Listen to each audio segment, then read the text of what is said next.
Welcome, everyone.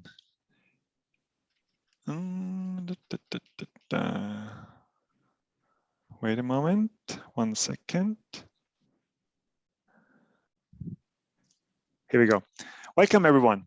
It is my great pleasure to welcome you to this session as part of ADB's second e-marketplace for a water secure and resilient Asia-Pacific. My name is Christian Walder. I'm a water supply and sanitation specialist working with ADB's water sector group. In the next 30 minutes, we will have the opportunity to learn more about solar-powered and disaster-resilient desalination solutions, a topic that is highly relevant for many of our clients and partners across Asia-Pacific. It is my great pleasure to introduce you to Paco Caparas. Paco is co-founder and president of NXTLVL, a water technology startup that focuses on sustainable and disaster-resilient potable water solutions, specifically for small island and coastal communities. The company works with local government units and sponsors to bring consistent, high-quality, and ultra-affordable drinking water to water-scarce populations. Prior to NXTLVL, Paco had several years of experience in finance with Goldman Sachs, management consulting with Bain & Company, and commercial rooftop solar with Cleantech Solar. Paco graduated high school from Ateneo de Manila. He has a college degree from Harvard University and an MBA from Wharton, so quite a comprehensive background. It's great to have you with us today, and all colleagues who are joining this conversation, please feel free to use the chat box to type your questions, and we will discuss them during the following Q&A. Thanks again, and Paco, over to you for your presentation. Thank you. Great. Thank you very much, Christian. Thank you to the ADB team, and welcome to all the attendees at this quick little presentation of mine. I'm very happy to see a lot of you. But before I get into my presentation, I thought it best to kind of just directly show you what we're all about here at NXTLVL with a little bit of a video, a brief video. So let me share that now.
Great.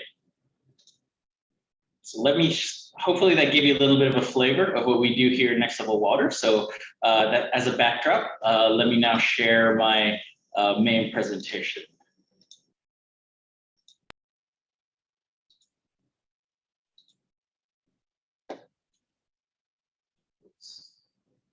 All right, so here we are. So NXTLVL, what is it that we're meant to do? So I founded NXTLVL as a way to really tackle the potable water crisis that we see here in the Philippines. But I wanted to do it in a very different way. I wanted to do it by focusing on technology as a pathway to solve those problems and focusing on two main things. One is cost accessibility.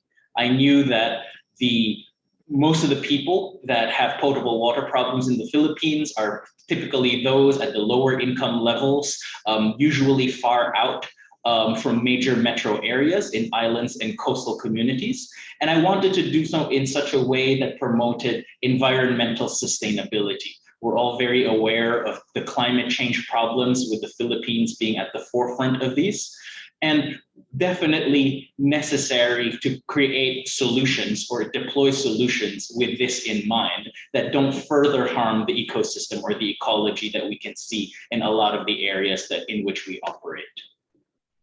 The problem for this country is quite large, unfortunately. About 26 million or more in the Philippines are affected by absolute water scarcity. And then you have another at least 15 to 16 million people in the Philippines that are affected by seasonal water scarcity or water stress, which means that millions and millions of us on a day-to-day basis or certain times in the year will have difficulty finding that clean potable water for our day-to-day consumption, particularly out in the islands and particularly out in those coastal regions.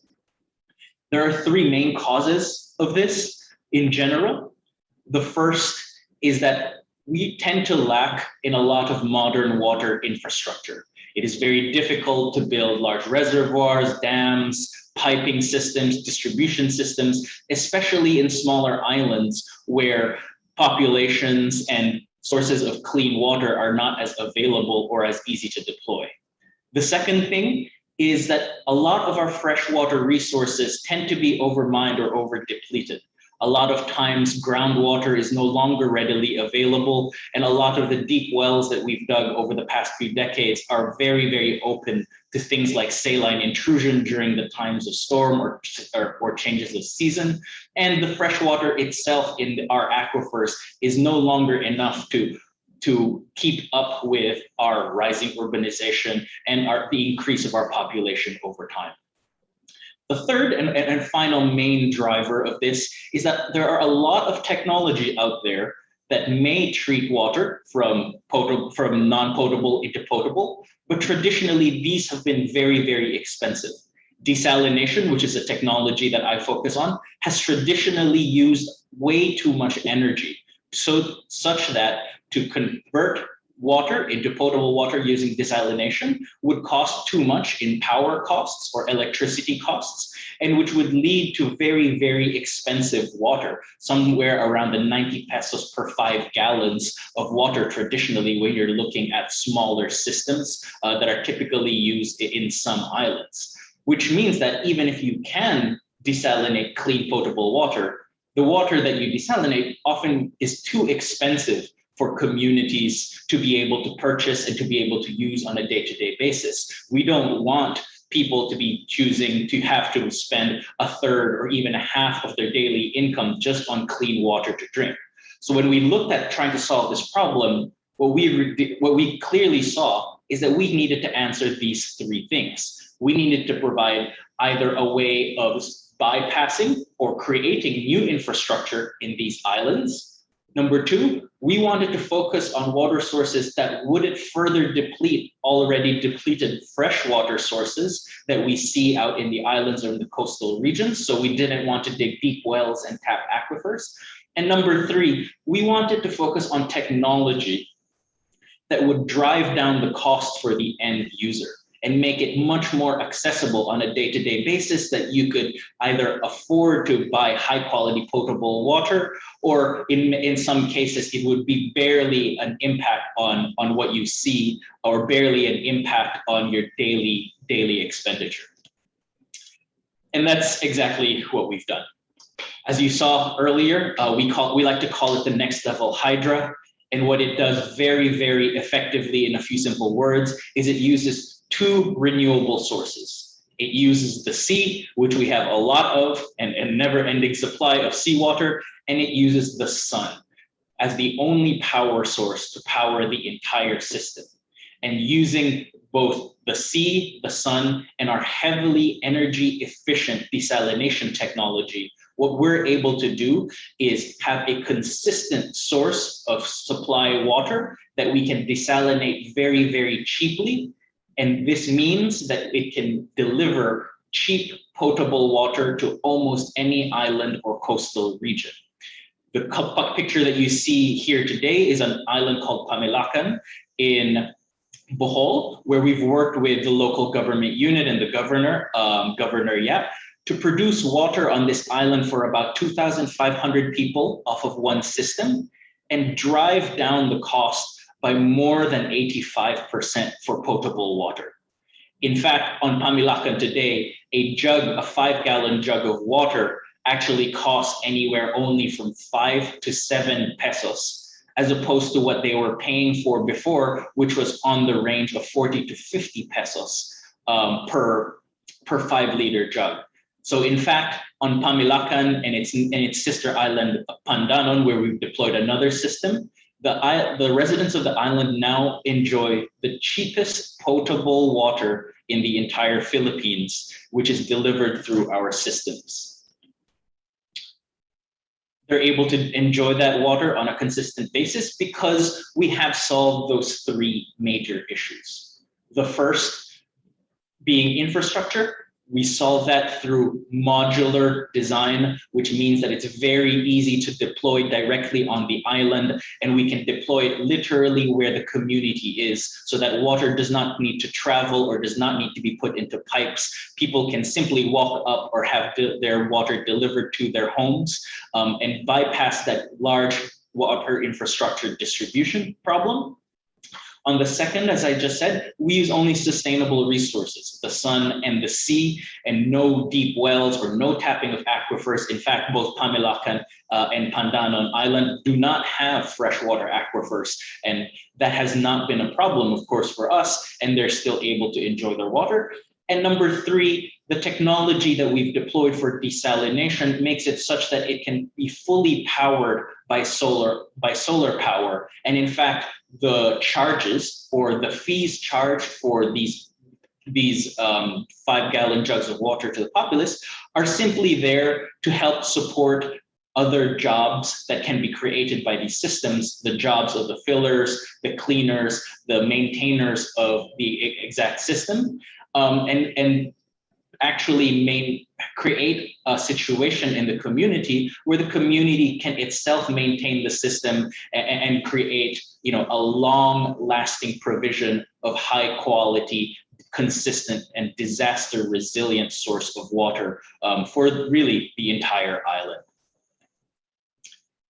When we take a look at what this has really done in the economy or in the market of water for these islands and coastal regions, what you've normally seen in the past is always been a trade-off between pricing or cost accessibility to the customer and usually the availability and quality of that water.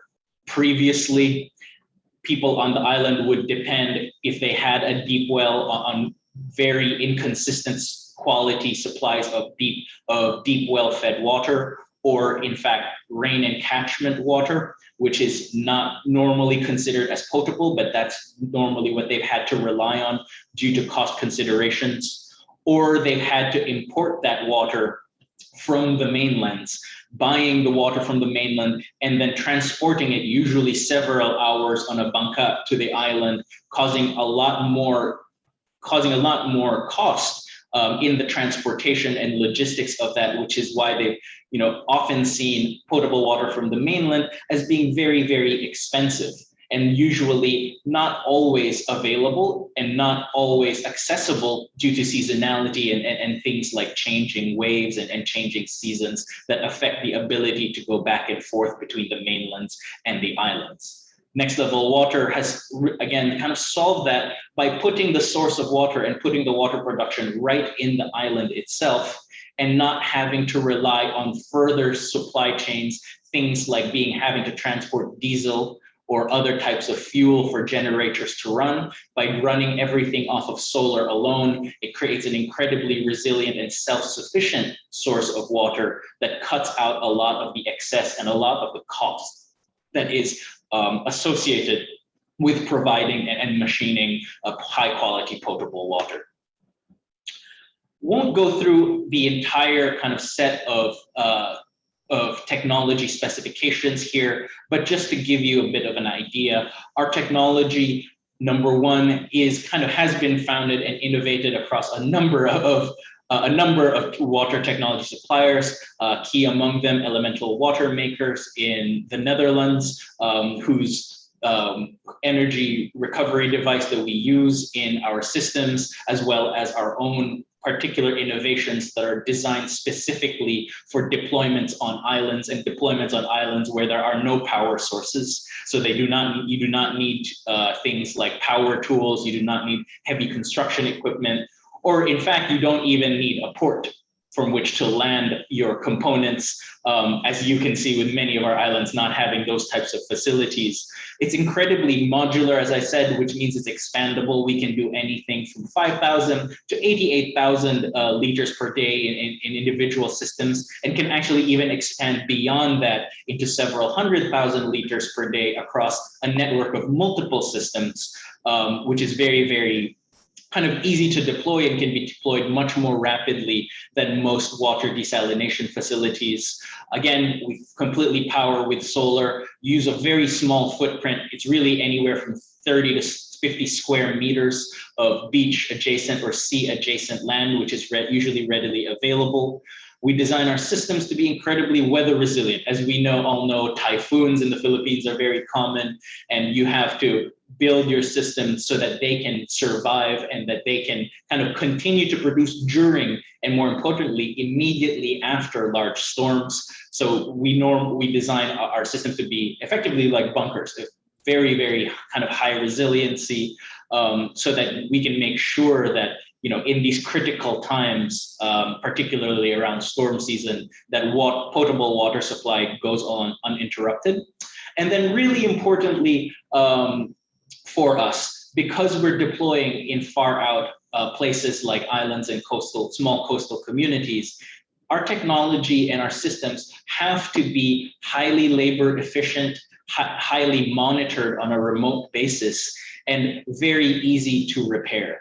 Meaning if something goes wrong, you can easily repair it by people who are trained on the island, having training of not more than a week or so. And if a part needs to be replaced, it is very easy to go into the mainland and go to your hardware store, or even at the worst case, order something online to be able to replace that key component very, very easily, and not having to wait weeks or months to be able to make a replacement and turn on the water system again.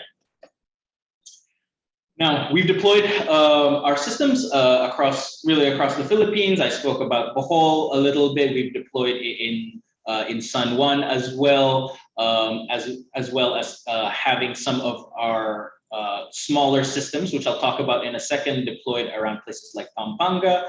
We've also deployed a system in Tanza and Cavite, and really focus on these farther out communities, places all across Visayas, Mimaropa, and even areas down south, such as the Barm area. Really, anywhere there are islands and people living on islands, which is really the entire country. As I said, our systems are very successful in delivering low cost water to our community and to our consumers. And we even are able to miniaturize our systems for disaster relief purposes. So from the Hydra, we've created the EWR, Emergency Water Response System, which basically does the same thing. It is completely solar powered, is able to deliver high quality potable water on a smaller scale for 500 to 1,000 people per day. And most importantly, is fully mobile and can be set up within a couple hours, usually post a disaster event or a typhoon event. Let me stop that here now and open it up for questions. But again, at the end of the day, Next Level Water is here to use technology to deliver a sustainable, low cost, and highly resilient solution for potable water, particularly to islands and coastal communities. Thank you. Thank you so much, Paco. This was really a very interesting and excellent presentation. Thanks for sharing your insights. It's really an impressive technology and business model you are currently operating. So I would like to invite colleagues on the call to come in, either by using the chat box or by raising your hand and to raise your questions. So maybe I kick off with one question from Lynn from the chat box, saying for one of the examples you mentioned, does the price fully recover the project costs, or does it only pay for the operational expenditures? How much was the CapEx and how is it recovered? So maybe you could talk a little bit about those aspects. Thank you. Sure. So many of our projects have been done in cooperation with the local government unit or the provincial government unit. And what we usually tell them is that they can generally choose how they can pay back. What has been done in Bohol is kind of the following. They knew that the particular communities that they wanted the systems in, were very low income communities. So they wanted to hammer down on the price and make sure it was accessible to everyone. So the price that they charge now, which is anywhere from 5 to 7 pesos per 5-gallon jug, is enough to maintain the system, create 3 to 5 jobs on the island per system, and eventually pay back in terms of income to the barangay, which they split also with the provincial unit over a long period of time. And you're talking through the lifetime of the system, kind of your 10 plus years. Now, obviously, in other situations, a sponsor or a government may choose to be able to charge a little bit more, for example, 8 or 9 or 10 pesos, which is still by far the cheapest water that you'll be able to find, and pay back that system sooner. Now, in terms of costs can generally range on CAPEX, usually with the solar systems, anywhere from 7 to 8 million and above, depending pesos, depending on the scale of the system and how many people you need to serve. And again, you can choose to employ different economic models with the barangays or the communities, such that the cost of these are paid back over the course of the system's life. Thank you very much, Paco. There are 2 more questions, a little bit more technical. Sure. The first one, what do you do with the salt reject from the filtration process? Then what is the price for and timeline for changing the filters or the membranes? Very good question. So we get that question a lot about the brine outflow. So to give you just a sense of scale, for example, usually for desalination systems, for every liter of water that you produce of pure water, you actually must take in 3 liters of seawater, which produces 1 liter of the clean water that you want to drink, and 2 liters of extra salty seawater. So seawater that is 50% more saline than your typical seawater. So it's a little bit saltier than seawater. Typically, at the sizes that we deploy our systems, that water can be outflowed into a brine well, which means that it passes through the beach again, so that by the time it reaches the sea, it has already been pre-filtered down to the salinity of seawater. So there's actually no observable change in salinity in the surrounding area. However, that said, we have been developing and we, on request of a number of our government partners, a way to capture salt from the seawater as well, and to use that and manufacture it into organic sea salt, such that it can create, another form of income for a surrounding community, being able to dry the salt and repackage it and then sell that and create more money for the local communities that it serves. So we are working on that as well. That has been usually something that a lot of islands ask for as a way to supplement their income. And it's certainly something that is very available using technology like this. Thanks, Paco. Right. Thanks. And your other question, I believe, was regarding the replacement of components. Yeah, exactly. Usually, because we utilize a system that has automated flushing, meaning at the start of the day and multiple times throughout the day, the system will self-flush and clean itself. You normally don't need to replace the primary components, which are RO membranes, reverse osmosis membranes, more than once every couple of years, or even 3 to 4 years, because you're constantly cleaning that system. And these RO membranes, by the way, are generally readily available. They're not proprietary by any means, so you can literally order them off of Alibaba.com. It's no big deal. And of course, we carry our spare parts for our systems as well. Then there are some smaller parts, like little filters, like carbon filters, which you would replace depending on usage, usually anywhere from every 4 to 6 months or so. But these are generally very cheap and can be found at almost any local hardware store on the mainland, or even on some of the islands themselves, as they're quite ubiquitous, as it's the same things that a lot of water refilling stations use. So not too difficult and not too costly at all for upkeep and spare part replacement. Thanks a lot. That's very interesting. And a number of good questions are coming in. So the next one, I just read it out for you. Does the system only remove salt, or can it be customized to remove other contaminants and possibly be used to provide potable water in emergency resettlement areas from disaster-affected cities, not just islands? Sure. So it definitely does not only remove salt. Salt is not the only contaminant in seawater. There are a number of other things. There could be chemical contaminants, depending on where you are. There are certainly biological contaminants as well. So it's not simply a single RO system. It's actually a 9-stage filtration system where at each stage various elements are being reduced from the water or taken out of the water. It could be salt, it could be biologicals, it could be other chemical contaminants. And then at the very end, we also incorporate things like UV filters before the distribution point to eliminate any bacteria. And what our process actually does is it refines water to well beyond high quality potability. So well beyond kind of the 150 or ppm level that's usually set as the bar for ultra high quality water. And then we actually reintroduce things like calcite materials to improve the taste and improve the overall nutritive capability of the water. So yes, a lot of things are taken out of the water and then actually reintroduced back in for the purposes of health and taste. Excellent. That's pretty impressive. I just switched to the next question in terms of the operational maintenance. What are the common operational challenges encountered by your systems installed in the island municipalities? And are these easily, or can those systems be easily be managed by the local operators? Yes, so these systems can be easily managed by local operators.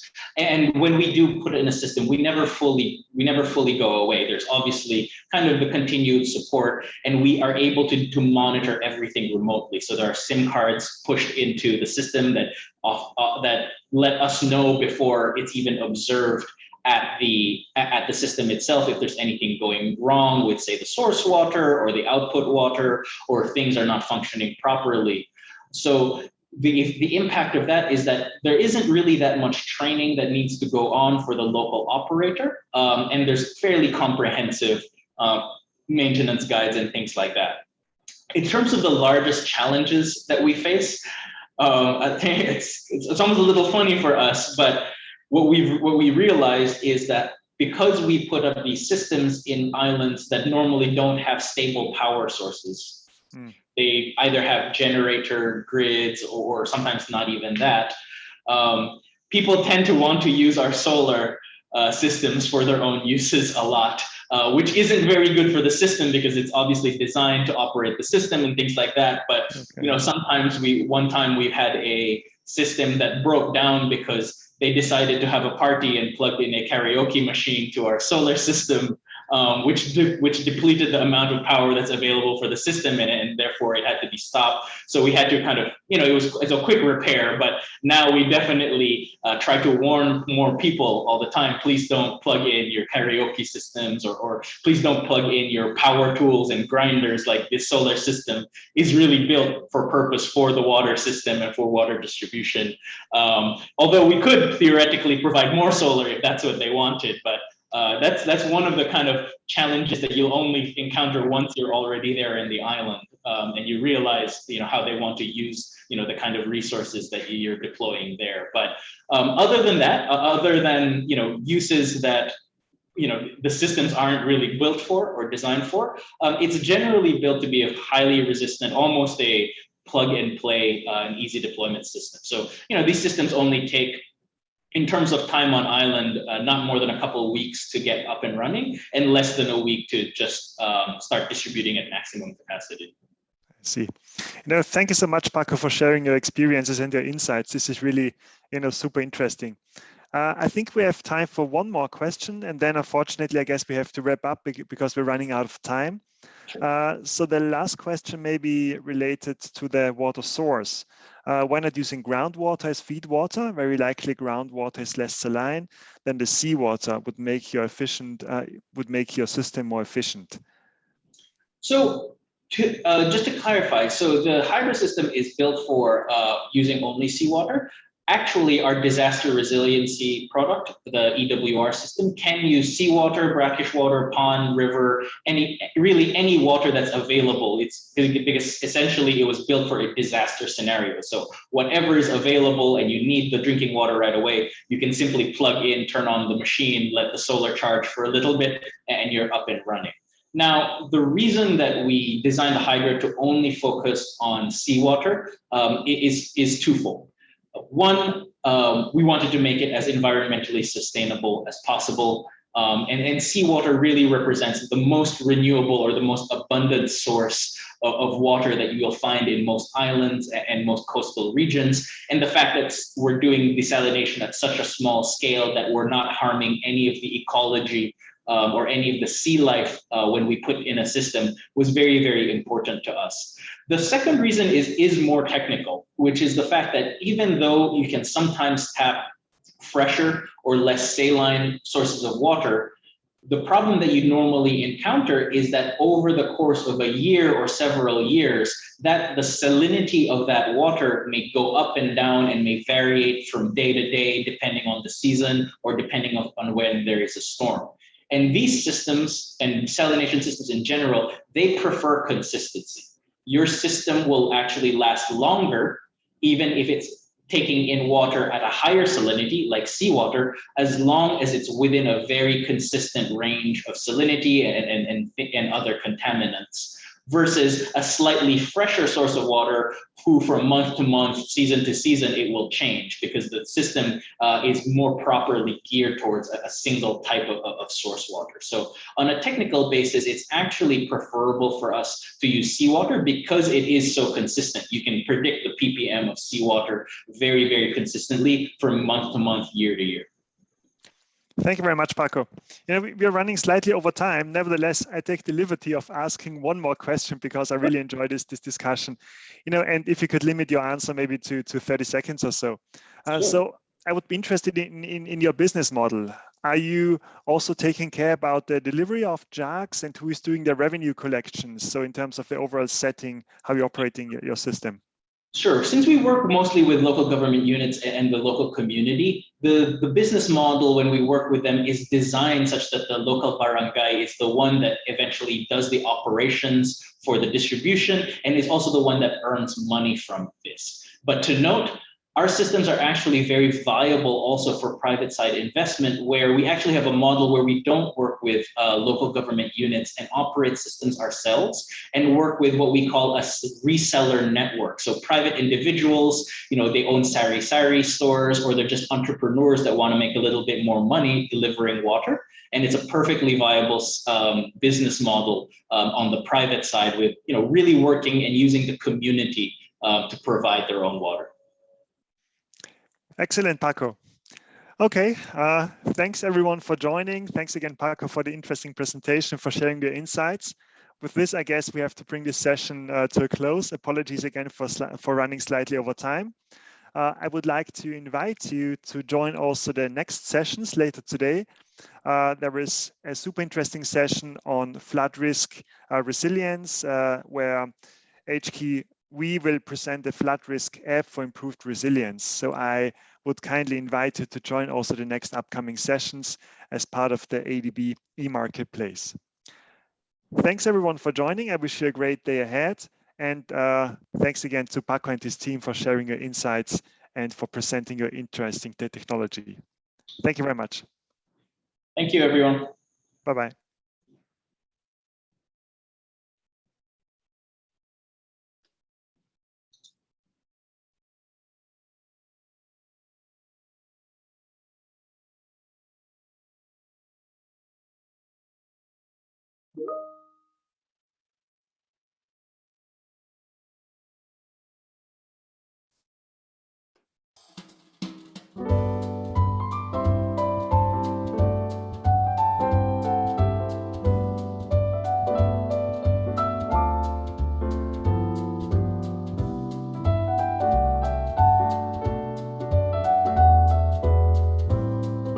Thanks, team. Bye-bye.